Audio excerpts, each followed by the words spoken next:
manifiesto es algo ridículo y no es el campo de batalla de un periodista. El campo de batalla de un periodista sería una tribuna muy completa, incluso firmada por todos. Que dice, bueno, claro, que yo no me llevo los 14 millones anuales, es que es mi equipo. Y bueno, ¿y era necesario? La gente sabe que estamos pagando a 7.000 personas en maquilladores, cámaras, tal, y luego todos estos programas los hacen todo el personal externo. Nadie nunca toca ese tema. El Partido Popular nunca se atreve. ¿Por qué? Porque sabe que si él lo hace, le van a recordar lo que le ha hecho. La habilidad vamos a decir, de la izquierda con los medios no la tiene la derecha en España. Quien más ha atacado a RTV ha sido la propia RTV. O sea, cada equipo directivo ha machacado al que ha venido después o al que estaba antes que él. No es que el señor Broncano hizo un alegato contra el señor Pablo Motos. Todos los programas de televisión española dispararon a Pablo Motos, desde Corazón con Igartiburu hasta el de Inchaurrondo, hasta los informativos, que ha sido un programa que está pautado.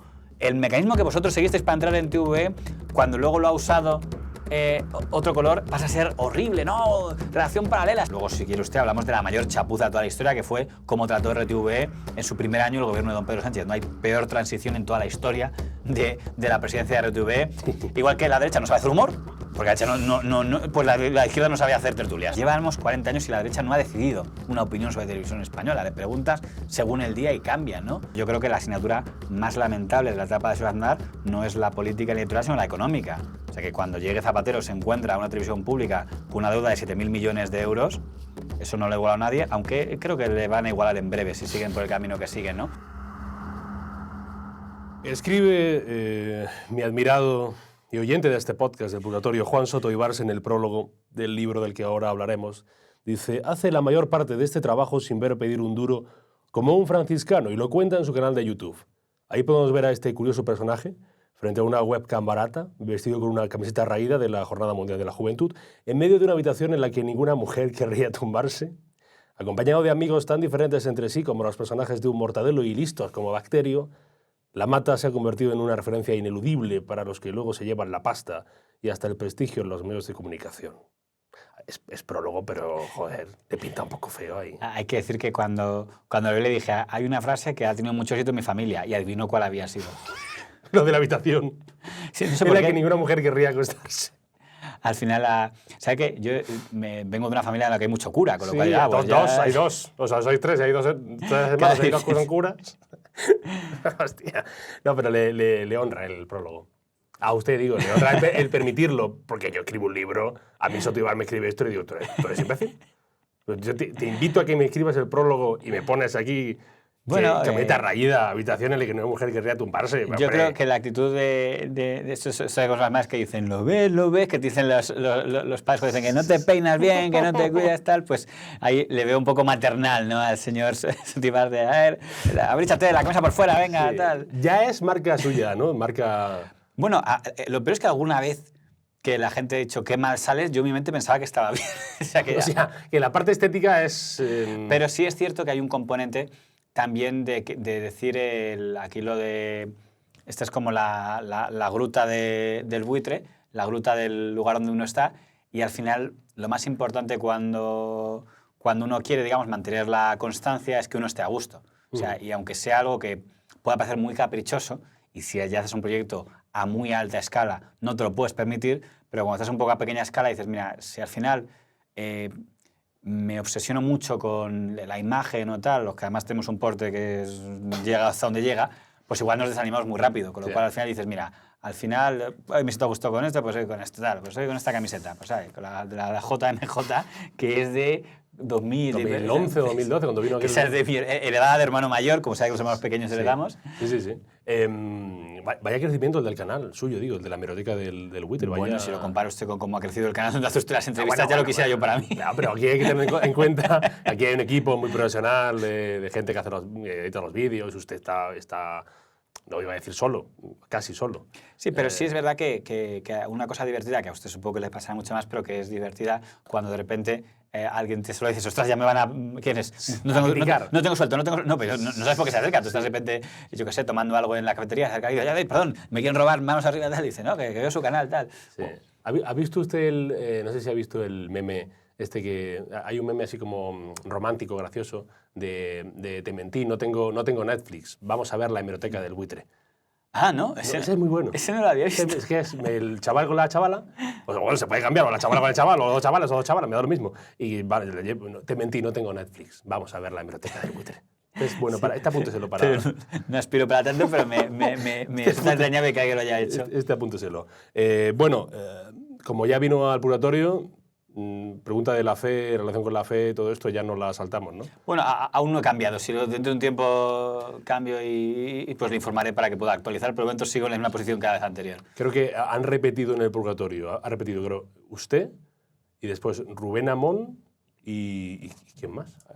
Y Kiko Matamoros. Y nadie más, ¿no, Víctor? Nadie más. Interesante. Yo quiero pensar que estoy en una escala intermedia Entre Kiko Matamoros sí, a nivel capilar también. A nivel capilar también. Bueno, es verdad, sí. No, diría yo, sí, tiene más que Rubén, sí, tiene más. Más yo no tengo la sensación... Bueno. Rubén no tiene mal pelo. Yo es que soy de una familia de gente muy alopécica, con lo cual mi futuro se parecerá mucho más al del señor Matamoros. No hablamos de pelo, entonces. Sí, digo, también por mi parte. ¿Usted también cree que va a acabar en la división? Pues saltámonos este capítulo, es una mata.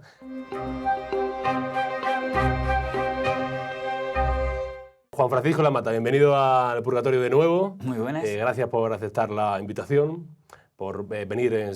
Se puede volver al Purgatorio, esta es la cuestión. Se puede volver, aunque mucha gente no creía. Y Lamata ha vuelto, JF Lamata ha vuelto, porque tiene un libro, su primer libro, si mal no tengo entendido, libro extenso, 400 páginas, se llama El libro negro de Televisión Española de Balbín a Broncano, con prólogo, como ya hemos mencionado, del colega Soto Ibars, que lo pinta a Lamata. Cuénteme cómo surge este libro, porque entiendo, no sé si lo propone a usted la editorial, si le propone la Esfera de los Libros. Bueno, tenga usted en cuenta que yo había hecho mi tesis doctoral en gran medida de las internas de los medios privados. Entonces, ¿sí? Era bastante amplio de todas las movidas internas que habían tenido los medios privados. Entonces, estaba la opción de intentar publicar la tesis doctoral, pero desde las editoriales parece que veían más complejo el tema de meterse con las privadas que hacer lo mismo que con la pública, que era lo que pasa es que tocaba empezar de cero, porque entonces de una manera es, ya lo tengo hecho, publica, y lo otro es, empezamos de cero. No porque no tuviera ya una idea, sino porque me interesaba mucho hacer una buena, digamos, testifical de buitres, y además yo estoy muy contento porque me hizo una lista bastante amplia, para que yo poder publicarlo me hizo una lista de 190 personas, de las 190 conseguí 188 y 4 que no estaban en mi lista. O sea, 2 que querían dijeron que no, pero todos los demás sí. Y luego me metí 4 que no quería, pero que me vinieron de regalo cuando hablas con alguien y dicen, habla también con este otro. Y entonces ya tuve todos los buitres que yo tenía en mente. Digo, vale, ahora podemos consultar a testificar, ahora sí me atrevo. Antes de elogiar el libro, que lo haré de verdad porque me hago una única crítica y no depende de usted. Nos han robado la imagen. Esto, Esfera de los Libros, esto lo hacen Víctor y Carmen, esta gente, las fotos. Nos han robado la foto de Lamata, claro, que le han puesto ahí. Pero, y no ponen ni @theobjective ni nada. Será sinvergüenza esta gente. Yo no puedo enfadar con Esfera de los Libros que se enfadan. Pero eso en el fondo es porque es una forma de decir que está muy buena. Es decir, porque yo recuerdo que si pones internet salen varias y les ve que las que salieron les convenció más esta. Si lo leen, que es nuestra la foto, que es de Objective. Yo creo que lo saben. No han pagado Royal, no han pagado derechos ni nada de esto, o sea que hablaré con la gente de la Esfera de los Libros para llevarlo yo al tema. Bueno, Yara ya elogió el libro, de verdad, porque me ha parecido Yara ya en serio, lo digo. No, pero también puedo zurarlo, Me ha parecido, ya, aquí estamos. Me ha parecido un libro... es que no sé si...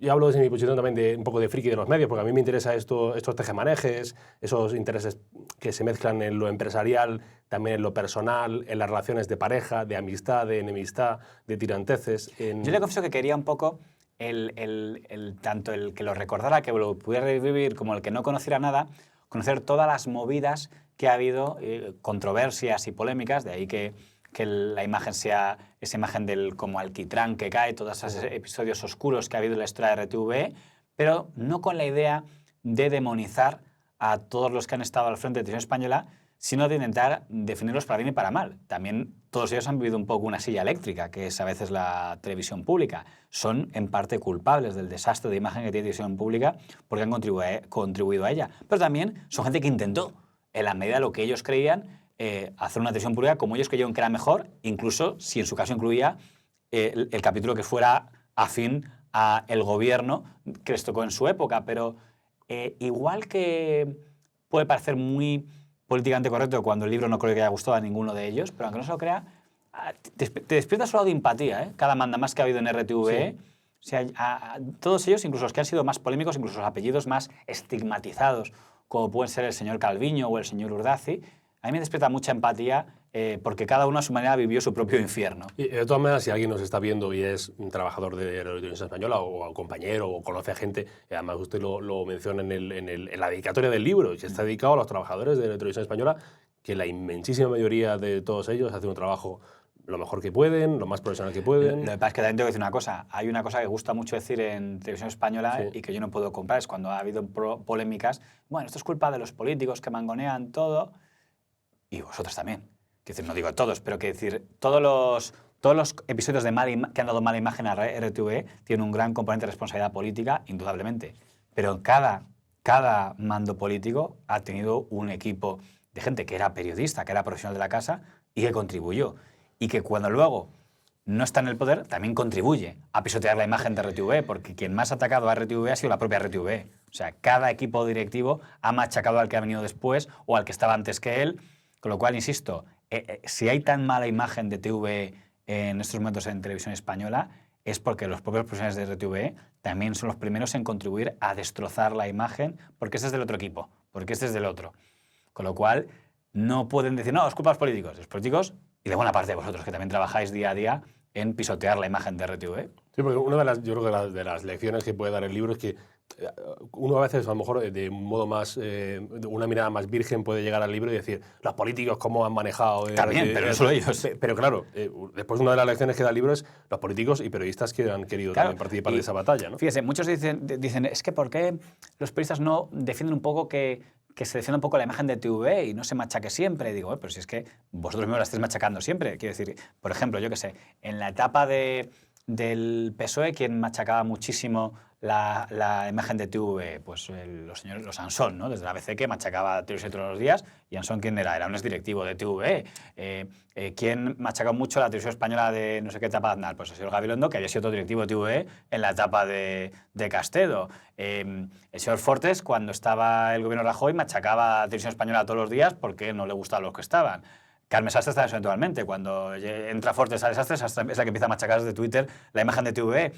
Todo el mundo dirá, no, pero es que yo estoy defendiendo TV. Y ellos pensaban que lo están haciendo. Digo, pero para cada vez que estás machacando TV porque consideras que la TV de los otros es usurpadora, el caso es que está quedando la imagen de TV, la televisión que todo el mundo mangonea, TV, la televisión que todos los días manipula, TV fea, TV mala, con lo cual toda la plantilla de TV contribuye bastante a que siempre esté en la boca de una parte del espacio político que asco da TV. Eso, años y años y años, ¿cómo pretendes que no cale? Porque llevan así desde que existe.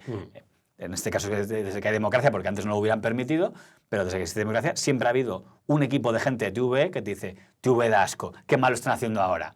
Y cuando ellos toman el mando, los otros son los que pasan a decir, qué asco da TV ahora. Claro, el caso es que todos los días hay un equipo de profesionales de TV diciendo qué asco da TV, incluyendo ahora.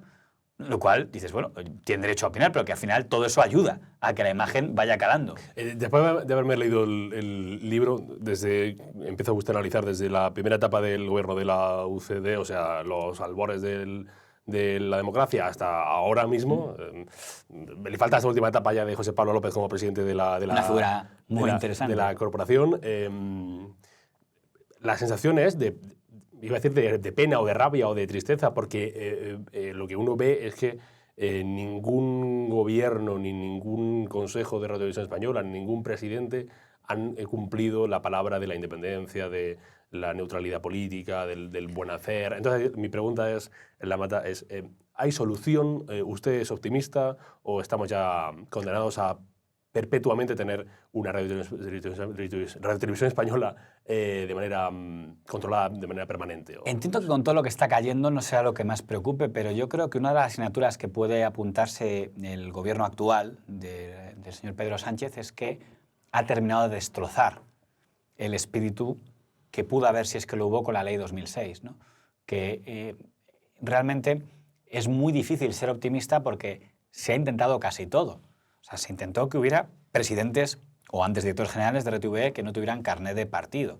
Que la gente se olvida que hemos tenido entre directores de TVE a gente que era directamente diputado de un partido o que venía de ser secretario de Estado, que venía de ser tal, o en algún caso que venía de ser jefe de prensa de ella, acababa de... O sea, había una serie de cosas de que eran, bueno, y hasta un director de TVE que dijo en un acto público, mientras inauguraba una sede de TVE, voy a hacer todo lo que esté en mis manos para que la derecha no gobierne, ¿no? Calviño. Que era el señor Calviño. O sea, pero incluso cogiendo a gente, entre comillas, independiente, que no esté afiliada a nada, al final... A veces directores independientes acaban siendo más dependientes que otros. Por ejemplo, el señor Castelo tenía el carnet de UCD y era más independiente de UCD de lo que luego lo fueron otros que no lo tenían, como el señor Robles Piquer. Pero la ley 2006, digo, no, vamos a hacer una cosa nueva.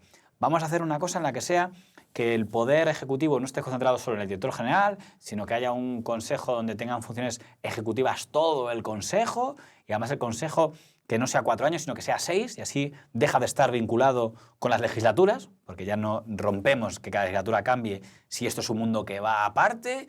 Bueno, podría ser una buena idea pensada, no lo nombra el Consejo de Ministros, lo nombra el Congreso, recordar un poco a intentar algo parecido al CGPJ, tal, que tampoco es que tenga la mejor solución del mundo, pero bueno, y el resultado es que ha sido que tenía además obligado por ley que fuera por consenso. Mayoría amplia, porque al final la mayoría de tercios que se puso era en la práctica obligar que primera fuerza y segunda fuerza tuvieran que pactar el presidente de RTVE y el Consejo, por eso no sale. Y ese fue el caso de Luis Fernández, ¿no? Que fue el primero que inauguró ese modelo. El caso es que no aguantó 6 años. Tampoco lo aguantó Oliar, que vino después. Tampoco lo aguantó Echenique, que ni siquiera cumplió ya la ley porque ya no fue consensuado. Tampoco lo cumplió José Antonio Sánchez Haas.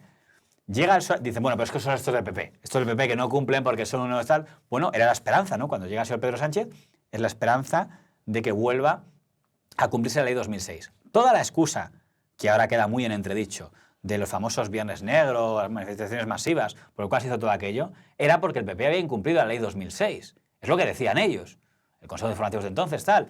Y además decían que incluso querían ir a más, que el presidente fuera por concurso. O sea, no solo consensuado, sino consensuado y tras haber pasado un concurso profesional. Llegó Pedro Sánchez. Digo, bueno, concurso profesional, cumpliendo con lo que pedían. Luego, si quiere usted, hablamos de la mayor chapuza de toda la historia, que fue cómo trató RTVE en su primer año el gobierno de don Pedro Sánchez. No hay peor transición en toda la historia de la presidencia de RTVE, donde los candidatos a la presidencia se peleaban públicamente en Twitter, borraban mensajes de sus redes sociales y al final no fue ninguno de los que lo intentó en ese momento.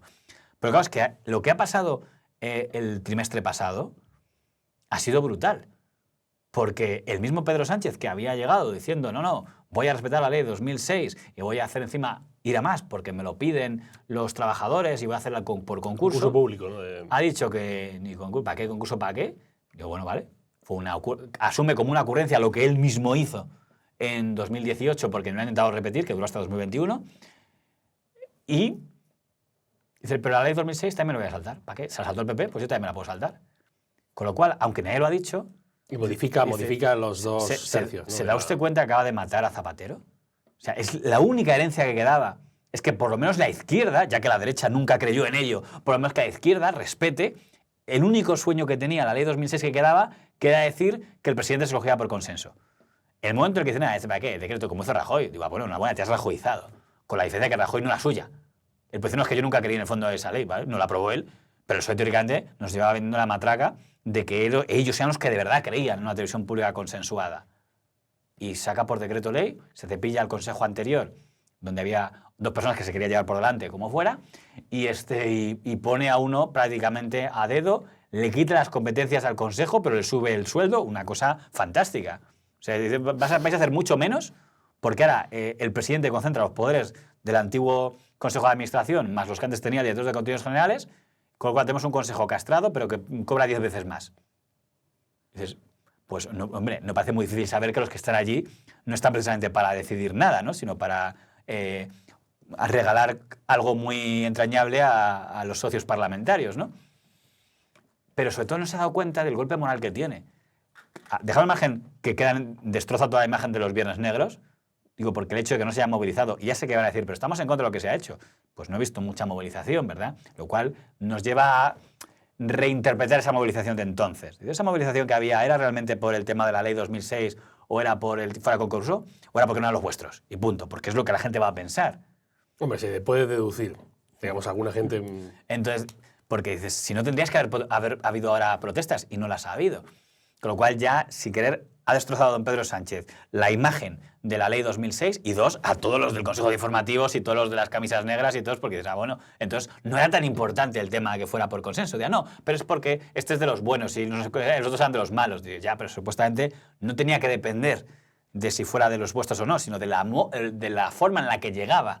Es lo que justificaba toda esa movilización.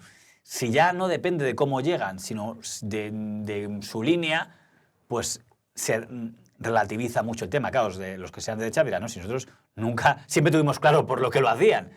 Claro, pero a los que quisieran intentar ver un esfuerzo de objetividad, decir, a ver si esto se lo pone muy difícil. Sí, además lo pone en abril del 18, de manera sincronizada, la Plana Mayor del sector mayoritario, Fran Llorente, Alicia Gómez Montano, tristemente fallecida, Xavier Fortes, María Escario, Almudena Ariza, Silvia Fernández de Bobadilla, tuitearon una interpelación a la presidenta del Congreso, que era del PP, Ana Pastor, para que desbloquease la renovación del Consejo de la RTV y forzase ese concurso. Ese era el motivo de los Viernes Negros. Que empezó ahí, sí. Que mucha gente en redes sociales y demás, espera que lo ha comentado, ¿por qué no vuelven si hemos visto esto?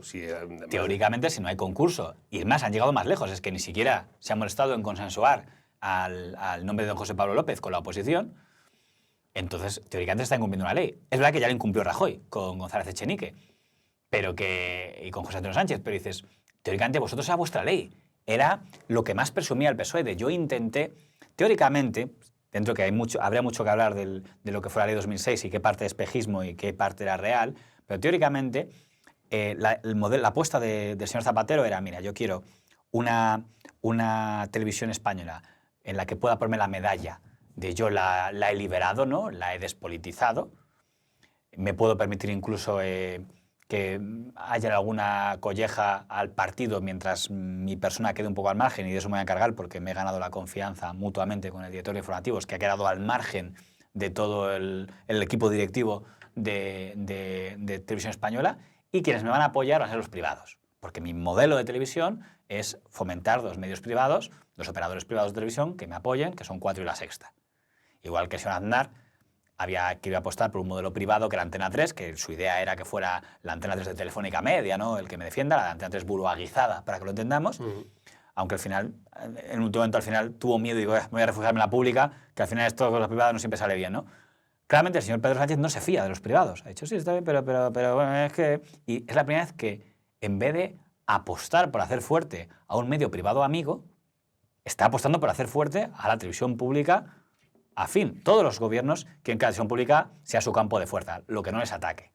Pero, dice, vale, aquí no se me ataca, aquí no se me toca, pero voy a trabajar para construir un medio privado fuerte, que ese es el que sea mi escopeta, el que dispare por mí.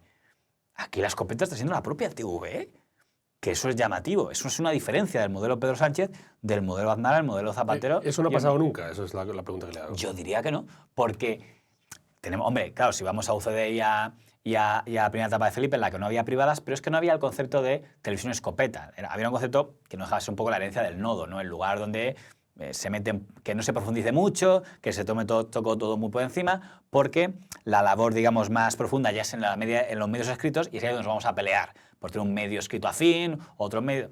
Eso va cambiando en los 90, ¿no? Que es cuando ya empieza a configurarse las privadas. Y entonces lo que hacen los gobiernos es, bueno, la televisión pública, como se entiende la televisión pública, no se puede opinar, o por lo menos no puede haber mucha opinión, lo que nunca se entendía es, nunca va a atacar, pues entendía que no estaba capacitada para ello y que era una contradicción. No puede atacar televisión española a un medio privado, porque se entendía que es al revés, ¿no? La televisión pública tiene que ser hermética. A Alfredo Urtacio nunca se le pasó por la cabeza decir, esto que publica hoy El País también es una mentira. Entendía que no se podía, porque estamos en la pública, y tiene que tragarse, si quiere quejarse, pues escriba un artículo o que mande una carta al director. Había cierta estética, vamos a decir, ¿no? La televisión pública es el lugar donde el gobierno es sagrado, pero no donde se dispara a los que atacan al gobierno. Y ahora sí. Claro, ahora, bueno, lo que pasó, el modelo José Pablo López se vio ya cuando se lanzó la artillería contra Pablo Motos.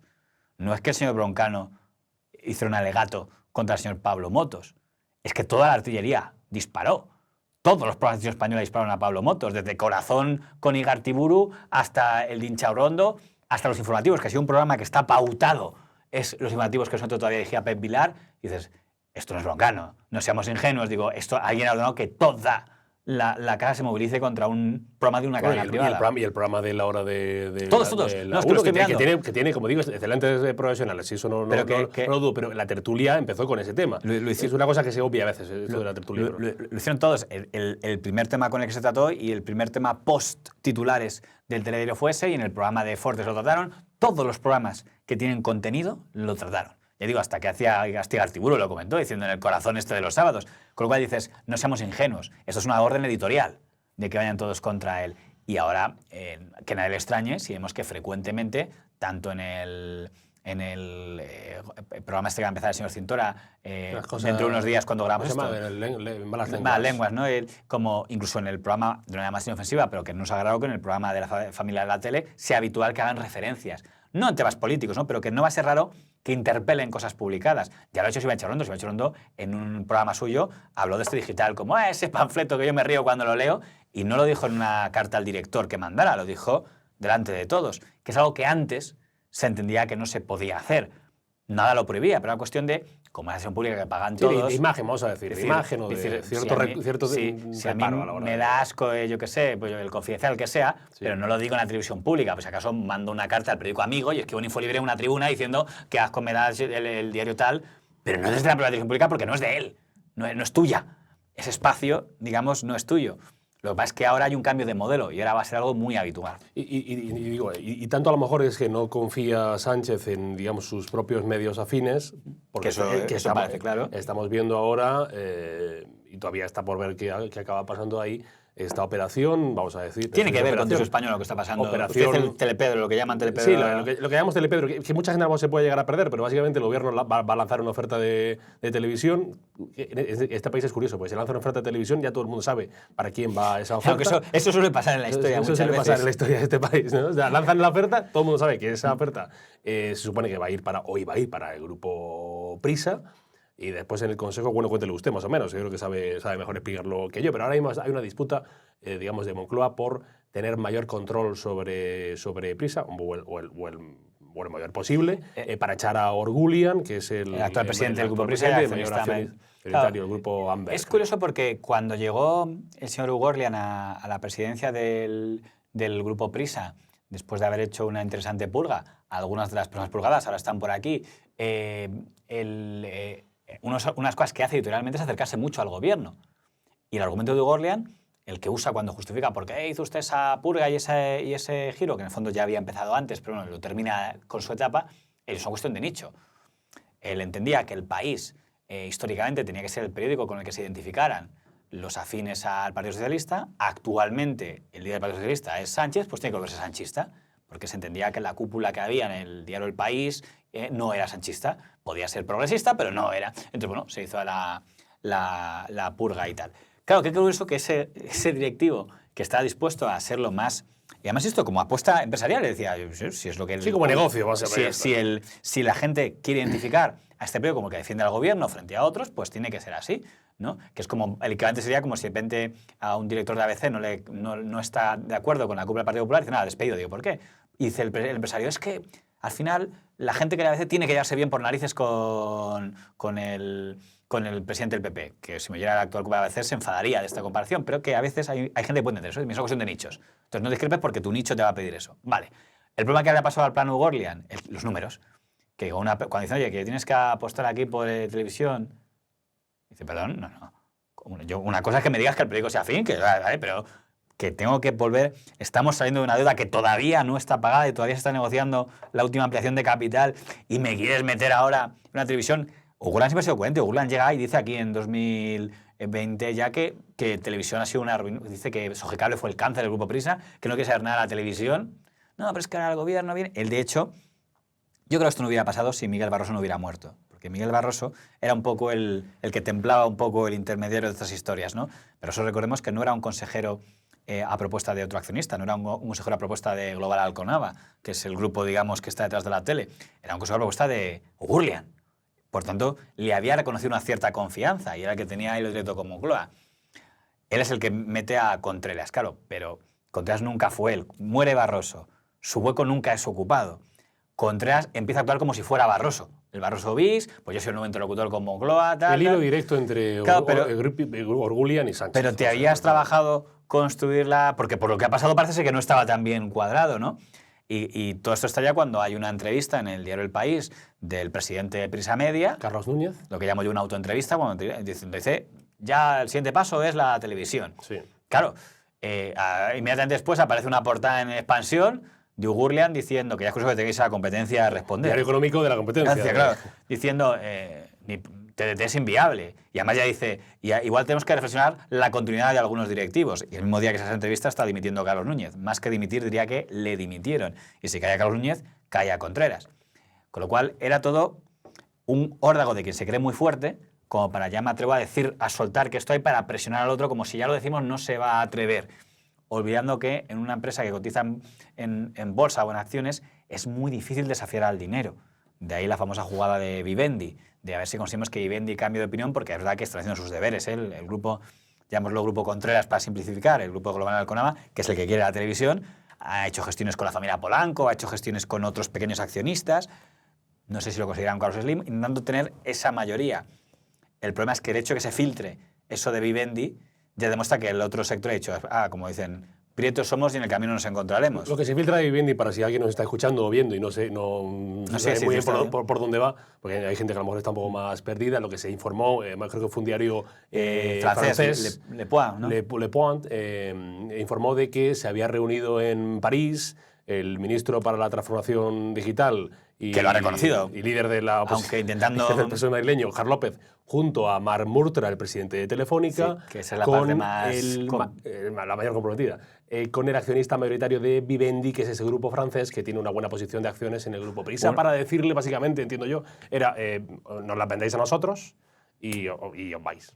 Claro, y el hecho de que aparezca ahí Telefónica hace que la gente diga, pues igual estaba ahí por algo, ¿no? No tiene por qué, pero sin querer la gente puede pensar que ese podía ser como no es la primera vez que digamos Telefónica es usada para estas historias, que era un plan, un remake, ¿no? De todos modos, cuando eso se filtra, yo creo que es porque la operación no ha salido bien. ¿Sí? Entonces, ese tipo de operaciones no se filtran, se ejecutan. Si ya se filtran, tiene más punto de vista que es la otra parte, el otro bando que lo está filtrando para dejarte mal, o que está maniobrando para... Con lo cual ya digo, no parece fácil que Vivendi igualmente el Grupo Global Alconeva dice que quiere la televisión igualmente, que si Prisa no quiere, van por su cuenta ellos. Vamos a ver si lo pueden conseguir o no. Ya me parece sorprendente que haya un espacio para una nueva televisión comercial en este país, donde el mercado es muy complicado y donde tanta gente se ha arruinado. El Grupo Global Alconava, que es este grupo de accionistas... O la marca que usen, digo esa por que usen ahora, la marca que cambie. El grupo de accionistas, digamos, españoles, representados por José Miguel Contreras.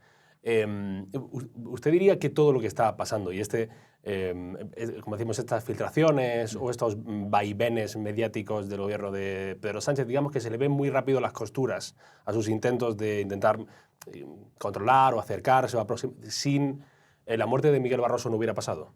Yo creo que esta última, en concreto la de Prisa, no la decisión española que tiene su propia vida, yo creo que se hubiera evitado. Así lo creo. En el caso de esa tribuna de Ugorlian... Era más hábil, digo, sí, señor Barroso. Esa tribuna de Ugorlian diciendo, espero que el gobierno no se plantee actuarse como en la dictadura. Eso no hubiera pasado, yo creo, si Barroso hubiera seguido vivo. Se hubiera atajado mucho antes. Yo creo que esa práctica de darle algo para ir zanahoria, darle algo de Nindra, que entre tal, era un poco como negociar y que eso no pasara. De todos modos, lo de Prisa tiene mucho que ver con Televisión Española. ¿En qué? Porque vamos a especular. El gran queso gruyer que tiene Televisión Española es el tema de que siempre hay, junto con partes bonitas de defensa de una televisión pública, yo defiendo lo que creo que es mejor, sea progresista, sea liberal, sea conservador, están siempre los negocios. Los negocios de quienes en distintos momentos han llegado a Televisión Española a saquear todo lo que puedan, o para ir seguir, o a prestar todos los servicios que puedan, pero aprovechando su buena relación con el gobierno de turno, ¿no? ¿Qué sentido puede tener una televisión privada nueva ahora que no tiene activos ni inversiones? Ninguno, porque para conseguir inversiones tienes que tener activos. Y una televisión con que montas 4 tertulianos a hacer un El Toro TV o un Canal Red. Pero ¿y si, pregunto, y si tú creas unos activos? Un equipo muy fuerte con activos que además ya hayas demostrado que funcionan en audiencia. ¿Dónde? Por ejemplo, en el mejor laboratorio de pruebas que es Televisión Española. Creas un grupo de programas que funcionan y y unos cuadros directivos que funcionan con unas estrellas mediáticas que funcionan. Si llega un cambio de gobierno y todas tienen que salir, si ya tienes eso creado y tienes una pista de aterrizaje, oye, a lo mejor funciona. Eso es lo que han publicado algunos medios, que digamos que Pedro Sánchez lo que está preparando es una posible, si en el caso de que saliese el gobierno, porque hubiese elecciones y tal, una Pista de aterrizaje. defensa mediática. Claro, entonces nadie apostaría por un equipo de gente que no conoce. Pero si dice, esta gente cuando estaba en Televisión Española creaba buena audiencia y además junto con él vienen, no sé qué, porque se trae, por poner un nombre, pongamos que José Pablo López aparece de repente como directivo de una nueva televisión, o si no él, alguien de su equipo, o el señor Contral, y dice, no, es que vosotros vienen otra vez todos estos Buenafuentes, Broncanos, fábricas de la tele. Podría ser una pista de opción en la cual interesa mucho que esto que está haciendo se consolide, ya sea para que se quede en TVE si siguen en el poder, o si no, ya están creando una pista de aterrizaje a donde se la podrían llevar. La habilidad vamos a decir, de la izquierda con los medios no la tiene la derecha en España. Es que el problema es que, particularmente con la televisión pública, la derecha tiene un problema de que no sabe qué opina de la televisión pública. No es que esté a favor ni en contra, sino que no lo sabe. O sea, llevamos 40 años y la derecha no ha decidido una opinión sobre televisión española. Le preguntas según el día y cambia, ¿no? Sí, no sé. Bueno, lo que es un poco el principal partido político de ese espacio en nuestro país, con lo cual todavía no lo saben.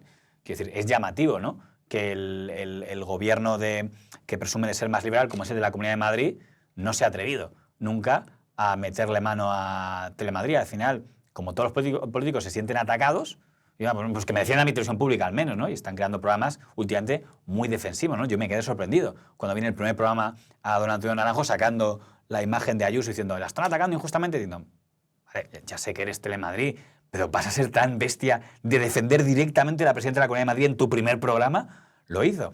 Como me acuerdo cuando ganó Cospedal en Castilla-La Mancha por primera vez, y llegó Nacho Villa como director y dijo, será el último porque la va a privatizar.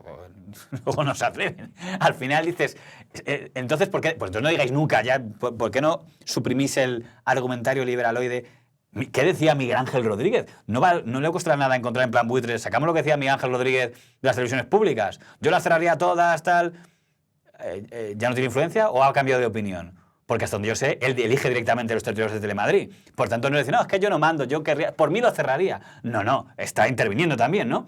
Por tanto, dices, ¿qué pasa? ¿Que estáis en contra de la televisión pública cuando estáis en la oposición?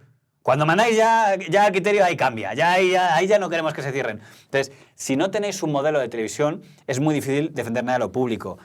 De todos modos, igual que la izquierda es lo que se dan fatal. O sea, la izquierda, por ejemplo, no sabe hacer tertulias. O sea, estos programas de tertulias que todos opinen lo mismo, un poco triste, pero que a la derecha le funcionan. No sé por qué. Hay gente de derechas que quiere ver una tertulia donde todos... Es que cuando lo intenta es de pena. O sea, que me perdone, pero usted ha visto los de Canal Red. A ver cuánta gente... De ellos, eso no digo de la derecha. Gente que sea muy afín a ellos se traga la tertulia de estoy de acuerdo con usted, camarada. Yo comparto su opinión, camarada. No lo ve nadie. Sí. Igual que la derecha no sabe hacer humor, porque la derecha pues la izquierda no sabe hacer tertulias. Esto es curioso, la derecha no sabe hacer humor, pero la izquierda no sabe hacer tertulias. Sí, es la triste realidad. No sabe, hay como esas faltas, ¿no? Para ambos, es decir, grandes programas cómicos de derechas no... Lo han intentado y no lo consiguen. Intentó una vez Intereconomía, creo, un programa así como claro, los clones intentó y no, pero al final, había gente que le gustaba, pero si quieres competir con lo que han hecho todo el mundo de los globomedias, no tienes nada que hacer. Del libro hay cosas interesantes, más interesantes que otras, digo. Del libro negro de televisión española hay cosas interesantes. Por ejemplo, el pasado. Como La Mata es un buen buitre ya de por sí sola, aparte de con las fuentes que tiene, hay datos que sí me han dejado, iba a decir catacroker, por utilizar un término técnico. Uno de ellos es el de Arturo Pérez Reverte, como encargado de piezas, digamos, de ajustes de cuentas, desde la televisión pública. Pérez Reverte, que era periodista de televisión española, digamos que hacía unas... Bueno, cuéntelo usted, hacía unas piezas, digamos... Es curioso por cómo mudanzas de los tiempos, ¿no? Cuando... Eso le pasa a muchos, ¿no? Yo, por ejemplo, la parte del 23F es una parte que disfruté mucho, o la seriedad de doña Iñaki Gabilondo como el tono de informativos, y mira que es una figura que me despierta casi veneración, pero el hecho es que el motivo por el que cae es porque se le coló una de las primeras grandes fake news de la historia de TVE, que fue un reportaje de parados donde salió un tío diciendo, sí, yo estoy en paro por culpa del gobierno, tal, y no estaba en paro. Y yo tengo 4 hijos, tal, no tenía 4 hijos. Es decir, que se colaron varios paros falsos. El reportaje no lo había hecho el señor Gabilondo, pero él como director de informativos le dio paso, se descubrió que era falso y tuvo que dimitir, algo que es un un lastre muy humillante para alguien tan prestigioso. Y lo que pasa es que él consiguió un poco vender la idea de que, bueno, porque el gobierno me tiene manía, porque era muy independiente y en el fondo también era verdad, pero quiero decir, sí, pero se te coló un reportaje falso. En el caso de don Arturo Pérez Reverte es curioso porque esa es la etapa de don Enric Sopena, que es un antes y un después en la historia de TVE. Don Enric Sopena es alguien que cuando llega a informativos se encuentra con algo que luego se han encontrado otros diciendo, uff, aquí toque de trompeta, necesitamos más gente. Aquí está, él llega a una Torre España donde prácticamente la mitad son el grupo de Mauro Muñiz, que era el sindicato mayoritario, que no era precisamente afín al gobierno socialista. Y entonces digo, aquí hace falta que entre gente. Y es la primera vez que hay una contratación masiva. Contratación masiva de gente significa mandar al pasillo a otros. Y en Televisión Española, aunque nunca hablan de eso, cada vez que te cambian de sitio, el plus y el sueldo cambia mucho. Sí. Que eso no quieren caer hablar de ello, pero muchas veces cuando no es solo que he perdido mi puesto de tal, no, es que también eso afecta mucho a la nómina. Entonces, eso Sopena mete un montón de gente que no está que no es de plantilla, que es contratada, lo que decían macetas, y yo creo que es la vez que más burrada hay de meter a gente, y además hay un debate amplio, ¿no? De esto que de los privados, de la redacción de comisario, no sé qué, tal, que además hace una cosa ridícula, que es que se van a la sede del PSOE, hace una pieza que se emite en el telediario, que salen los propios contadores diciendo, no, ninguno tiene carnet del PSOE, mire, dígalo usted. Y graban y salió en el telediario a un señor en la recepción del PSOE diciendo, confirmo que ninguno de estos está en plantilla tiene afiliado del PSOE. María Antonia Iglesias estaba allí, ahí puesta de brazos cruzados, tal, estaba ahí Elena Sánchez, bueno, una cosa bastante llamativa toda esa... En esa etapa, en que están la prensa atacando a diario a Televisión Española, incluso el diario El País, están todos atacándole porque quieren televisiones privadas, básicamente. Ese es el momento cuando Sopena encarga un reportaje, como está harto que digan todos los periódicos diciendo lo que están gastando, el dinero público se va en esto, dice el señor Sopena, autorizado por narices, profesor Calviño, bueno, pues vamos a decir lo que ustedes llaman de dinero público. Vamos a hacer un reportaje donde se diga todo lo que adeudan el ABC, sobre todo era Ansón y Pedro J, Diario 16 y ABC, al dinero público. Y luego que nos digan a nosotros que gastamos mucho. Y esa pieza se la encargan a Arturo Pérez Reverte. Y hay una nota de la redacción de Informativo diciendo, no la ha hecho Informativo, la ha hecho un equipo externo, en referencia a Pérez Reverte. Claro, como ese mismo año en el que está Fraga diciendo, estos son comisarios socialistas, tal, los telediarios emiten una pieza muy bestia contra el señor Fraga, porque era la época del terrorismo, tal, y decían, ¿cómo Fraga va a acabar con el terrorismo si cuando él fue ministro de Gobernación se produjeron las matanzas de Vitoria y Montejurra? Algo que sería muy normal si lo dijera Alfonso Guerra, pero que lo diga una pieza de Informativos es un poco extraña. Y esa pieza también la ha hecho Arturo Pérez Reverte, donde parece que a Pérez Reverte le encargaba las misiones divertidas en aquel momento. Bueno, es evidente que tenía la confianza de Enric Sopena y una labor que no era muy grata de hacer, porque sabía que iban a saltar todos contra él en la oposición, como de hecho pasó, pues le tocó a él hacerla. Ese mismo Pérez Reverte, luego en los 90 se peleó, como usted sabe, con el equipo felipista y él no aguanta hasta el final. Él se va a la etapa de Colombia, además se va enfadado. Que os den morcilla, ¿no? Tía, efectivamente, la carta que le manda Ramón Colom, que se hizo pública, o sea, pero que en ese momento estaba en su etapa de idilio con el felipismo. Y después otro pasado que también me parece interesante, que esto la gente se cabreará por saber el pasado pero todos tenemos un pasado, no pasa nada. Marzo del 2000. El País publicó un manifiesto de personalidades de la sociedad civil que pedían el voto a la izquierda para que Joaquín Almunia fuera el nuevo presidente de un gobierno de coalición PSOE e Izquierda Unida. Entre los firmantes, Eduardo Sotillos, Diego Carcedo, Alicia Gómez Montano, que era subdirectora de Informe Semanal en ese momento, y Pepa Bueno, pidiendo el voto para el... Sí, para la izquierda. Para la izquierda. Para PSOE e Izquierda Unida. Porque son todas cosas que Almunia y Frutos estaban de la mano. Era para que hubiera un gobierno Almunia Frutos, es lo que pedían, sí. Los Agaluga también lo firmaron. La verdad es curioso ese tema de que había una excusa, lo que pasa es que hubiera sido un poco ilegal si lo hubieran hecho, pero bueno, había una excusa para que casualmente hubiera dicho González Ferrari, ups, pues en la próxima reasignación vamos a apartar aquí a estas personas, ¿no? Es verdad que nos hubieran defendido, porque tenían sus amigos en la casa. Recordemos que Montano, los Acaluga, eran del grupo que habían estado en la etapa de María Antonia Iglesias, donde Pepa Bueno estaba en la territorial de Madrid. Ese equipo había quedado un poco marginado cuando llega el equipo, digamos, Buruaga primero, luego Urdaci, etc. Pero siguen allí. Y ya digo, Gómez Montano era la jefa de política en la etapa de María Antonia Iglesias. En su momento la consideraban casi poco menos que la representante de Roldán en las tertulias porque venía de Navarra, se había llevado muy bien con Roldán, todo este mundo, etapa un poco de lo de los GAL, ella está muy vinculada a ese mundo. Y tenía lógica que alguien que va a estar un poco al frente de política esté bien relacionada con el grupo, digamos, de las cloacas, por usar un término actual. Ese era el grupo del que venía. Y cuando llega el PP, la deja de un cargo que no desmerece demasiado, como es su directora de informe semanal. Y está ahí todo el gobierno a Aznar. Y es raro, ese manifiesto que usted alude, lo ridículo es que el manifiesto está diciendo nunca antes se había manipulado tanto en TVE. A eso lo entiendo. Nunca antes se había manipulado tanto en la TVE, te refieres a la que tú estás trabajando, en la que tú estás cabrando. Digo, pues lo he entendido bien. Era llamativo. Pepa Bueno seguía trabajando en TVE cuando firmó ese manifiesto.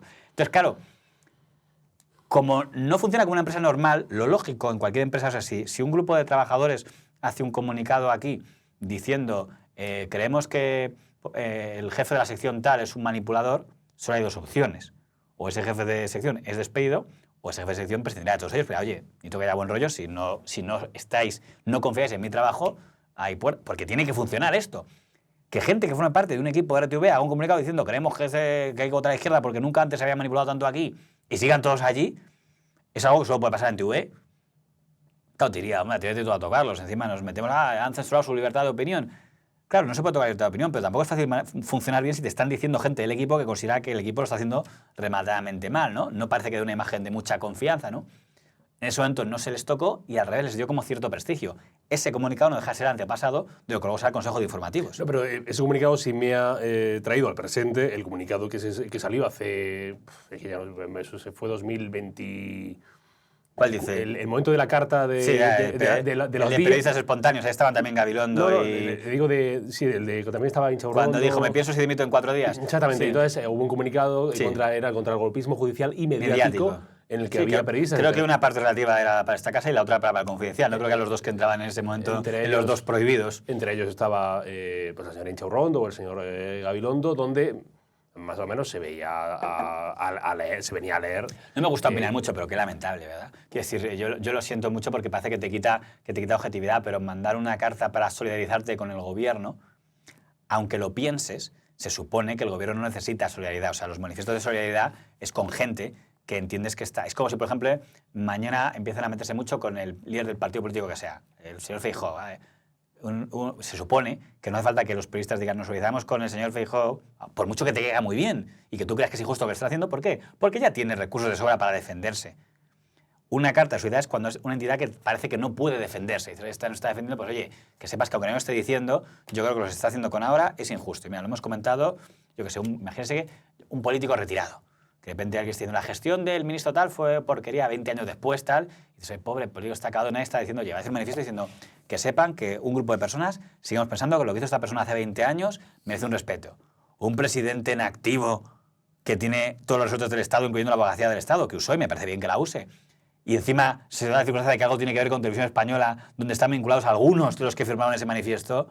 Si alguien no tenía que haberlo firmado, es la persona que encima lo compartió luego en Twitter, que es Iván Inchaurrondo. No le ayudaba en nada, salvo que quiera presumir de soy la primera de la clase, señor, póngame un positivo. No lo entiendo.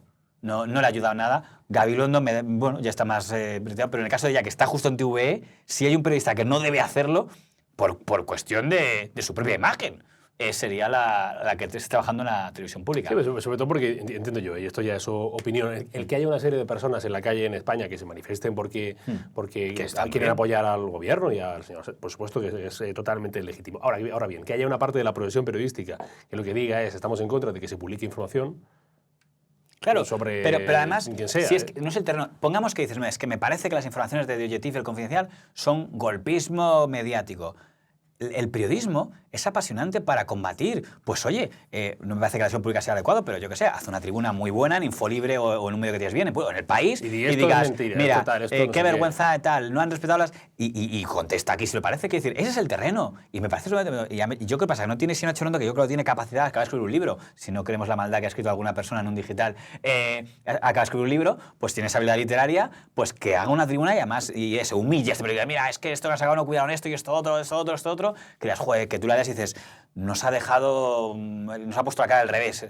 Un manifiesto es algo ridículo y no es el campo de batalla de un periodista. El campo de batalla de un periodista sería eso, una tribuna muy completa incluso firmada por todos, si se quieren, pero como periodista, argumentando, no en plan contra el golpismo mediático. No, entremos.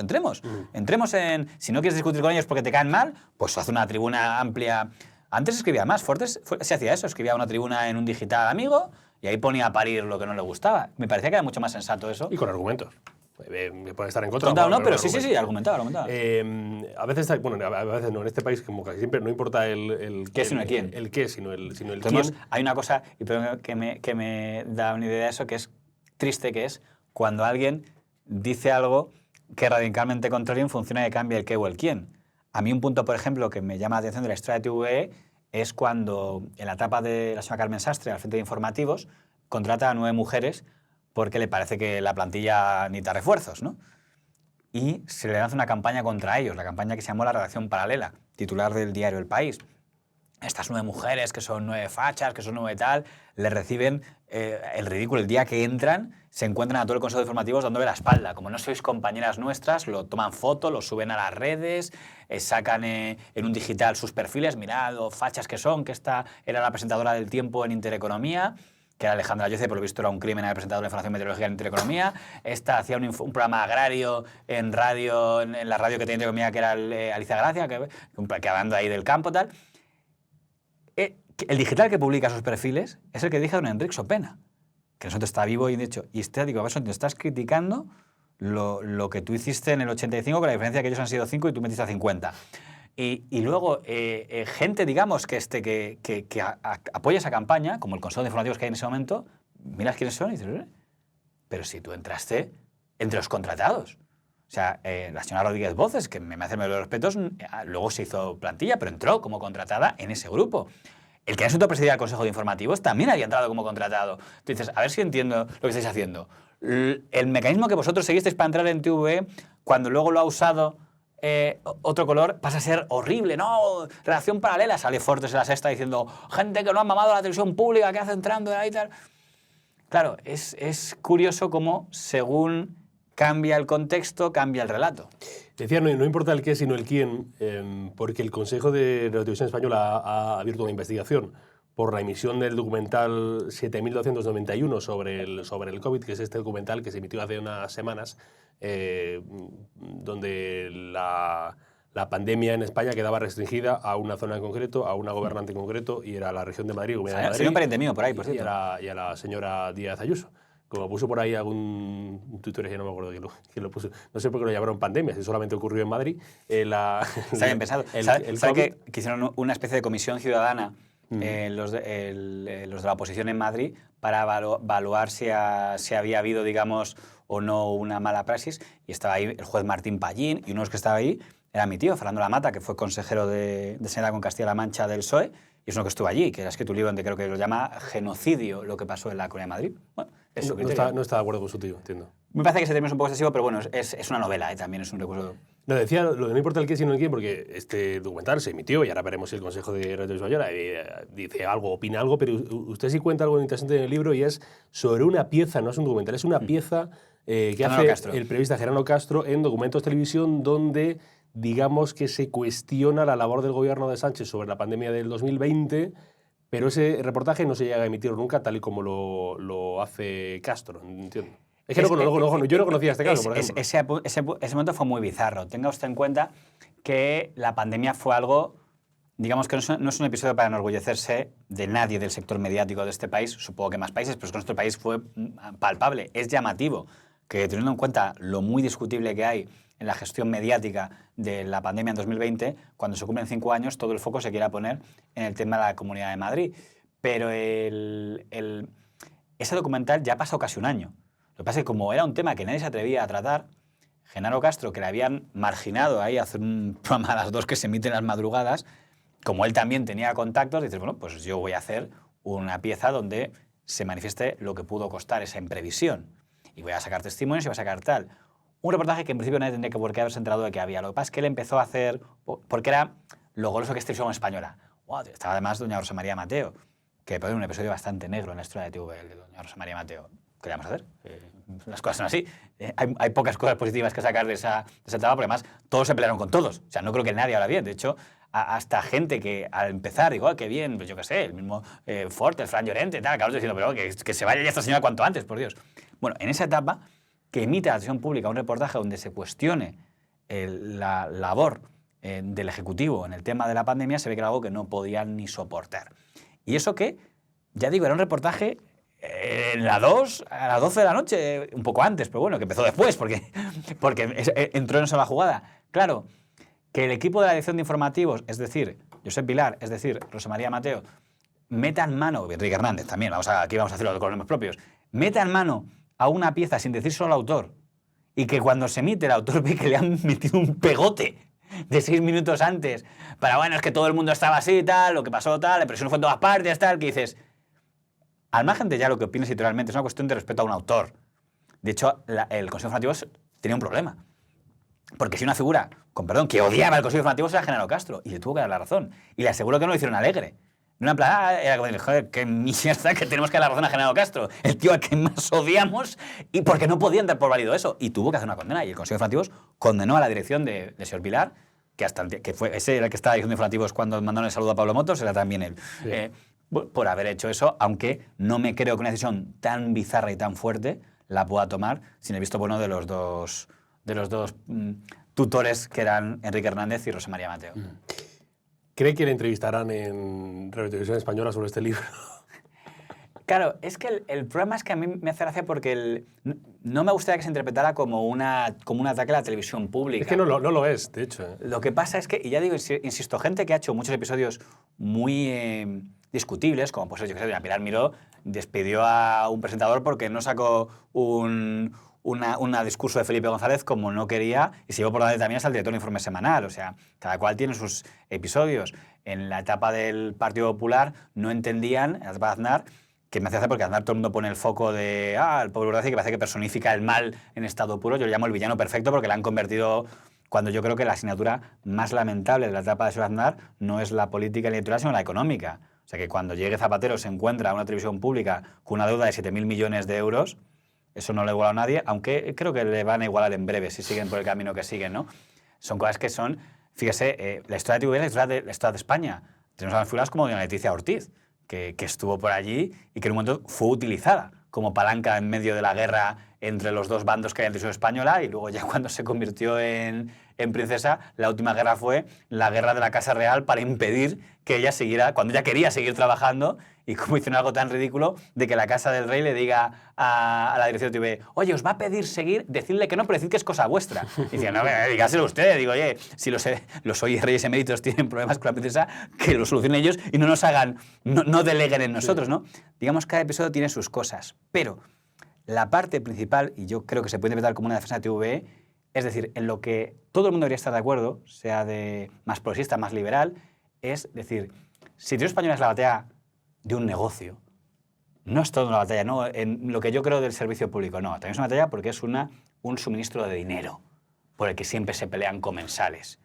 Y es sorprendente que en esta última etapa nadie esté hablando de eso, porque si hay algo extraño de Televisión Española es como empresas privadas empiezan a aparecer como moscas cada vez que hay un cambio de gobierno y esquilman, arramblan con todo lo que pueden y luego se van y la gente siempre se pelea luego los que se quedan. Digo, bueno, pero nadie va a pensar eso. Y le pongo ejemplos muy rápidos. Por ejemplo, la etapa de Aznar.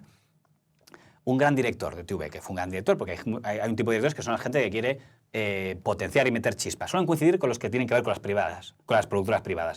Por ejemplo, al lado de la Arriba, ¿no? Llega a la dirección de TV con Aznar y apuesta por unos mejores formatos que han funcionado, que es Operación Triunfo. Era el contrato de su vida a Yes Music and the Mall, ¿no? Tal, no sé qué. Acaba su mandato en Televisión Española, rebota aquí, rebota acá, consejero delegado en Yes Music and the Mall. Qué casualidad, ¿no? Que acabe allí. Consiguió muy buena audiencia, pero dejó un agujero de 3 pares de narices, no solo él, todo ese equipo que lo mencionaba antes. Etapa del señor Zapatero. Nombran presidente a Luis Fernández, que viene del mundo de las productoras de Globo Media y tal, venía del mundo de los señores Robles y Contreras, tal. Como pone de director de TV a don Javier Pons, que viene a ser el director del Terrat. En esa etapa, casualmente, los mejores contratos, son a gente de ese entorno de productoras, imagina, ¿no? Las mañanas de Mario Montero, que las producían ellos, el programa 59 segundos, que lo producían ellos, un programa de un debate de periodistas que lo podía producir perfectamente en la casa. No, tenía que ser una productora privada con equipos privados. España Directo. Dices, no pueden todas las territoriales de TVE hacer esto, no, privadas por equipos privados que lo hacen mucho mejor. Decía Ruiz, es que lo hacemos mejor. Ya, pero ya que estamos pagando a 7.000 tíos con sus cámaras y tal, podemos usar personal de la casa. No, todo privado. Luego, ¿dónde acaba ello? Termina su etapa y a dónde va Luis Fernández y compañía, dónde van Pons, dónde van tal, acaban todos. ¿Dónde está Javier Pons? Es el director de contenidos de Globo Media, ¿no? En MediaPro, ¿no? José Pablo López, ¿qué representa él? ¿Qué representa? Es el amigo de las productoras, ¿no? Sus mentores han sido en toda esta operación, el mundo Globo Media, Contreras, que es lo que representa el señor Broncano, y el mundo Óscar Cornejo, Fábrica de la Tele, que es lo que representa. Claro, Luis Fernández hizo cosas tan bonitas como la Champions. Está muy bien, pero luego cuando se fue dejó una deuda de 70 millones. ¿Qué le va a dejar José Pablo López?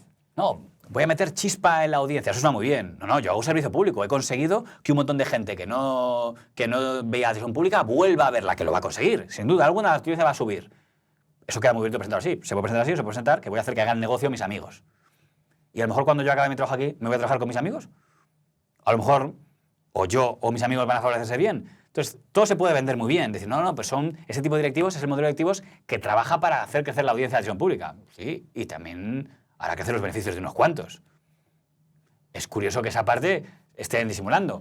Muchos dicen, oye, ¿cómo una persona que lleva toda la vida y que yo creo que merece cierto homenaje, como Elena Sánchez, toda la vida en la televisión pública, 40 años, acusada siempre de ser una comisaria del PSOE, porque era una persona de sensibilidad progresista, que cuando llega el momento de esto de los broncanos, no creo que ella tuviera ningún problema con que contrataran al señor Broncano ni que hicieran el programa. Lo que yo creo que decía, digo, oye, ¿no podemos pensar una forma de hacer esto de una manera que sea un poco más económica, contratando personalmente al señor Broncano, pero que lo haga con equipo de aquí, con equipo de la casa? No, pero que dice Broncano, que yo no me llevo los 14 millones anuales, es que es mi equipo. Y bueno, ¿y era necesario?